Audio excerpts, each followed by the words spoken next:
better smell smoke, or see fire, or feel heat, or something, or get a new communication, which is the preference.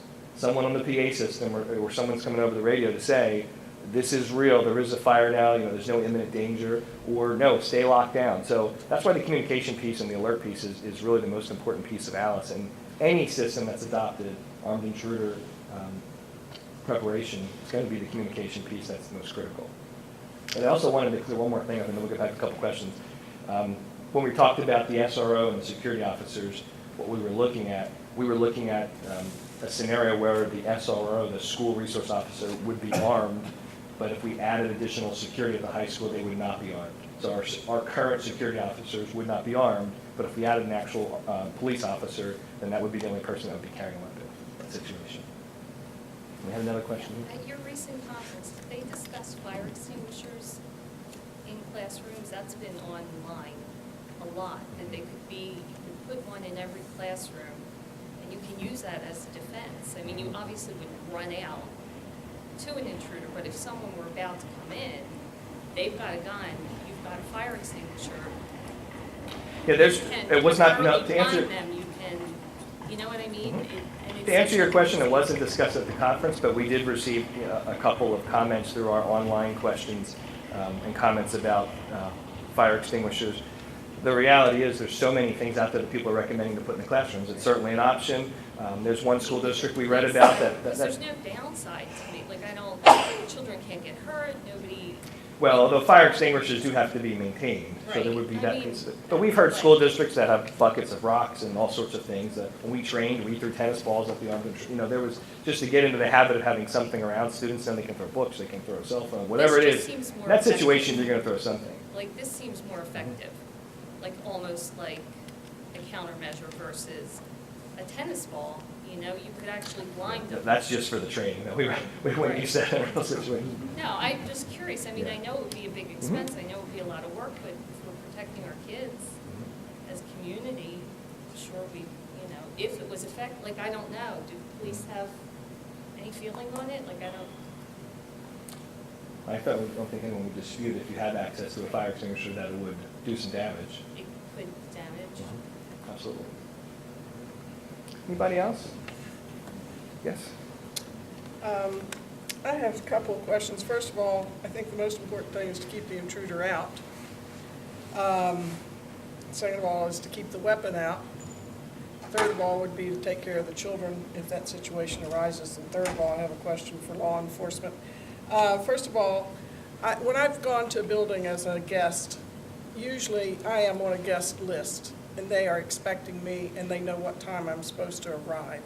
Do we request of our teachers that are expecting volunteers to put in a schedule up front? I'm expecting Mrs. Miller at 2 o'clock to help in this classroom. The second thing that normally happens, and this would be difficult for a teacher, but you could have a staffer do it, is that I would be escorted when that teacher said when that person said he was ready. Either he would come out and get me and escort me to where I'm supposed to be, so I'm just not in the building wandering where I damn well please. I am escorted to where I'm supposed to be. When I am finished, was escorted back to the front as a security matter. Do we do that? Is the district considering the use of and mandating clear backpacks so that instruments of harm cannot be hidden within the backpack? A lot of schools have done that. It's not an expensive thing. You can either issue them through the school or mandate that that's what the student comes with. Therefore, he is not going to hide a gun, at least not as easily, inside of a backpack.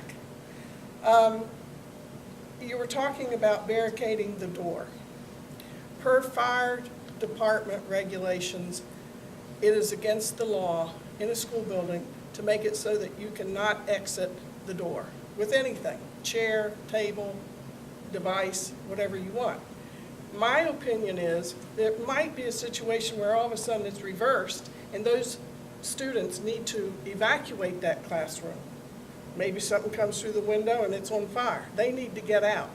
If you're going to break the law to begin with a desk or a chair, I think it would be better to have a device that you just go click, click, throw it to the side, and those kids can get out. Why have 6 chairs there when you don't know who's been immobilized by something that's come through the window? Make it a simple device. They have them for sale on the internet. They're not expensive. $50 a room. Every kid is worth $50. Can I just answer that for you, because you have a lot there? Let me just, Sure. well, that one's fresh. So the barricades, by the time the school year starts, the new school year starts, every classroom will be outfitted with the same equipment to barricade their classroom as a first step. So in other words, they're going to have a rope that they can loop around the door and that they can tie around this rope cleat, and they'll be shown how to kind of do an S-knot, that's a piece of it. But that door can still be opened a little bit depending if it swings in or out. So the next step of that, especially if there's a pane of glass in the door or right next to the door, is to cover that line of sight. Because what we have learned is, through our trainings, is that an intruder is not going to spend 10 minutes trying to get in one classroom. They're going to try the door, they're going to kick the door, they're going to try to get in. If they can't get in, they're going to go to the next door. So I hear your point with the over-barricading, and that is one of the things, ironically, especially with the older kids that I know Ms. DeBona and I have talked about, is they'll go forever during this drill, and they'll take every piece of furniture in the high school and put it in front of us if we don't stop them. So we have to start now sending the message, hey, the information can change, and now you might have to get out. So you got to watch. You can't over-barricade. If someone's right in your hallway and you hear a gunshot, it's tough to determine with that echo if it's right outside of your classroom or not. So if a student would hear something like that in a terrible situation, I think there's going to be a stronger barricade than if that person's further away in the building and they're thinking, hey, we might be able to get out of here. So there will be something real simple that they can quickly barricade the door with. And if that's all they use, it would be better than nothing, because remember, the door is also supposed to be locked. So that really shouldn't be moving at all. But if you forget to lock the door, or for whatever reason couldn't lock the door, this would kind of be that first next step. Okay, my last question is, and you haven't answered the first ones, but that's okay. We'll go back. The last one that I have is this individual in Lakeland, or Parkland, Florida, was approached by law enforcement. I believe the number was in the high 30s. But they had in place an agreement not to arrest students for what they called minor issues, so that student would graduate with a clean slate. But what happened was the students started taking advantage of that. They even timed it because they knew that they were allowed to report X number of crimes, but no more than that per the school. And so they would wait till that number got approached. After it was reached, then they would commit bigger crimes because they knew that the law enforcement's hands were tied, the administration's hands were tied. Reviewing what our wise legislators are doing in Harrisburg, they're introducing just such a bill that would tie law enforcement's hands and allow what I consider to be chaos. What happens is when a student exhibits bad behavior, there's no consequence, and they know that. They're not going to get charged. They're not going to get arrested. And that's what protected this kid the 39 times that law enforcement came to talk to him. That's all they were allowed to do. They were not allowed to arrest him for the many transgressions that he did. So he escalated. The other kids escalated. They said it's like, hell for, trying to run a school district. And so I would like for this school board and our law enforcement people to go to Harrisburg and state that, it didn't work in Parkland and we don't think it's going to work in Pennsylvania.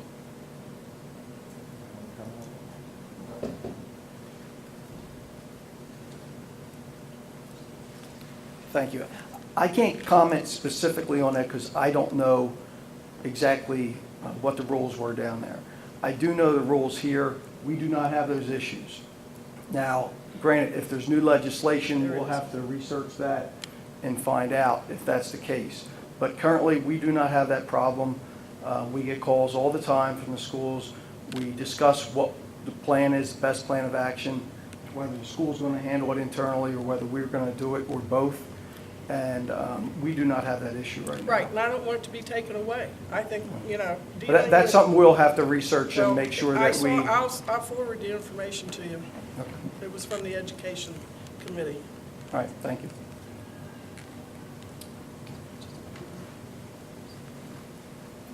You need to answer my first couple of questions about the escorting and scheduling visitors in advance so that the people at the front office know whether this person scanning his license plate is supposed to be in the building or not, and when he gets in, that he goes directly to where he is supposed to be working.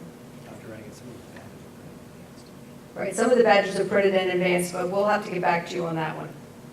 That's why we brought these slips of paper for questions. Did you want to add to that, Ms. DeBona? Yeah, I can address it for the high school. Okay, that's what I'm saying. Every school could be different. Right. If we have a teacher who has a guest speaker coming in, or our College and Career Center has folks coming in, we do know in advance. Oftentimes it's sent out to the entire staff. The staff knows in advance. Those folks are expected to come into the main office, run through Raptor, and then they are, if it's a guest speaker for a class or classes, they are escorted. The teacher comes up to the office, gets them, and escorts them back to their class. The only folks that are not escorted are the parents or guardians that are coming in for guidance meetings, and they're reporting down to the guidance office. But they go through the Raptor system, they're pre-scheduled, and they come in. So that's typically the process of high school. Yes. I was curious when Raptor, at what time Raptor stopped? The office closes at 3:30, so at that time. Raptors until the end of the school day. Yes. I had a question for Chief Blake. I was wondering if you're familiar with Ben's campaign, which is Bucks County DA Matt Weintraub and Nova's campaign for all parents to lock up guns. Because I believe that the biggest risk factor that we face are access to guns for our students, which, where we live now, we do have a lot of students who target practice with their parents and even hunt, which is, totally acceptable. But, high school kids and even middle school kids, their hormone levels are all over the place. They can, react whenever they can get mad at something. And I believe that the biggest risk factor is access to a gun. And I was just wondering if you're familiar with Ben's campaign, Lock It Up, which in most police departments in Bucks County, they provide gun locks for parents or anyone who has a gun. And I wanted to see if you know about that program. Yeah, I was just going to tell you, I was just going to say that we do provide the gun locks through the district attorney's office. I guess originally that when we were issued gun locks, they were supplied by the NRA, but I think the district attorney's office took an effort to provide those to local law enforcement. So we do have those. I mean, that is an important factor. All guns should be treated as though they're loaded, and gun safety is an issue. So, we try to stress to people that, if you have, gun safety question, or, you need someone to talk to, a loved one about gun safety, come to the police department. We have the gun locks, we'll discuss that. But yeah, that is correct, and, we are aware of that program. I was actually involved with presenting that program last week here at the district. I actually asked the administration to promote the program, and they chose mine. So it was a little disappointing that it did draw all parents, that, really look into, again, promote the program for safety, especially in these times where I was not in reaction to Parks Department. We started planning the program in January. And that Weintraub team was here. They had to be here. Nova was here as well. I think he met with, I think he had met with our Chiefs of Police Association in January, was it? December or January, and stressed that with the gun lock program. So I can put it out there to everybody, we do have gun locks, and they are available. And that is a good concern, that guns get locked up when they're home, If you do have a firearm at home and, you target shoot, or you use it for personal safety, or you hunt with it, that, those safety concerns that you have as a responsible gun owner should be relayed to, you know, your children or whoever's in the house. And, you know, but ultimately, if you're the gun owner and that gun's in your house, it's your responsibility to make that gun safe. I have one more thing to add. Sure. About barricading the classrooms, and that was a good point. The shooters, when they come into these schools, they're looking for mass casualty. So to back up what Dr. Price said, if there's active resistance in the classroom, meaning we barricade the classroom or the door, so that intruder that's coming into the school to hurt other students comes to a door, and if it's locked, they're not going to take the time usually, unless they're a specific target in that classroom, they're not going to take the time to break that classroom door down because they're looking for mass casualty, because they know they have a short window before law enforcement arrives or before they self-inflict themselves with a gunshot wound. So, but that is a good point of view. Like, good question. You know, if there's a situation in the classroom now, we got to get out. And like he said, Dr. Price said, I can see students in these drills like over barricading. You know, but that's all part of this tabletop discussion. And you know, when I went to school, it was a fire drill. That's what we discussed. And now it's a shame that our students have to be faced with this, but they have to be prepared. I just had, it's a very short, quick question. It's about the Raptor system. With mental health being the main focus of many of these offenders in these different shootings, is the sex offender list the only list that the Raptor system is focusing on when they scan these licenses? Or I don't know if it's legal to scan for anything else. That's, I guess, my main question. Yes, unfortunately, that's the only thing that they stand for. Could you Yes. repeat the question? I just have a question related to barricading house drills. What happens with the students that are in mass, say in the cafeteria or the gym class or somewhere or an assembly? What is the protocol for that? Do they practice that? Can you repeat the question? The question was, what if the students are in like a large area such as the cafeteria? When we do drills, we actually try to do them different times of the day and different locations, because you're right, you never know when it's going to happen and where you're going to be. So that would have to be customized for that location. That's a very good question. Yes? As far as I know, the Raptor system, a parent only has to scan their license one time. So if I scanned it 2 years ago for my daughter and I committed a crime last year, you never have to scan your license again. What good does that do? Okay, the question is, once you use Raptor, you don't have to do it again. Correct. I've Is only that had to correct, scan my Ms. McCall? license once.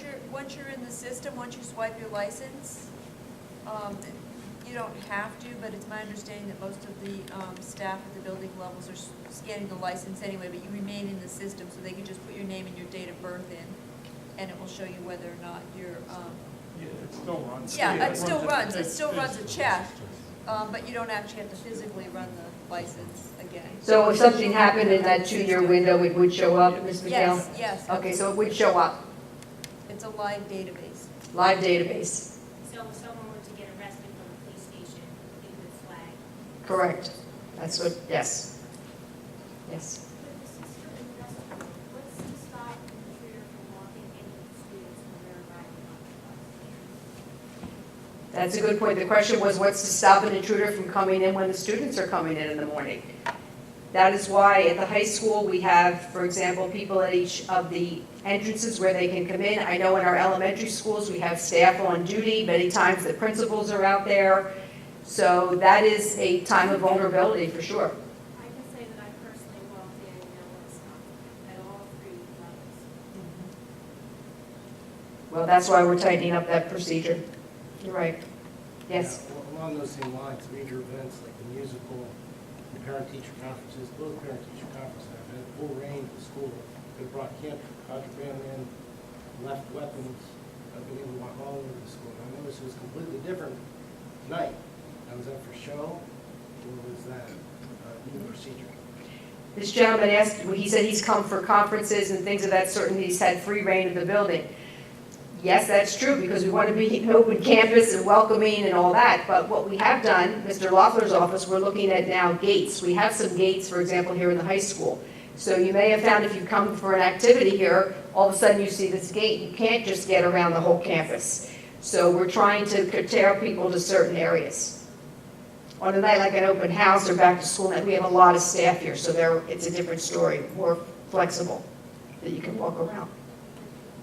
What are the boundaries of, like, she was talking about, in the morning when the bus is coming? Because people run through, especially like Central, that's a very common, like, path that people take to run.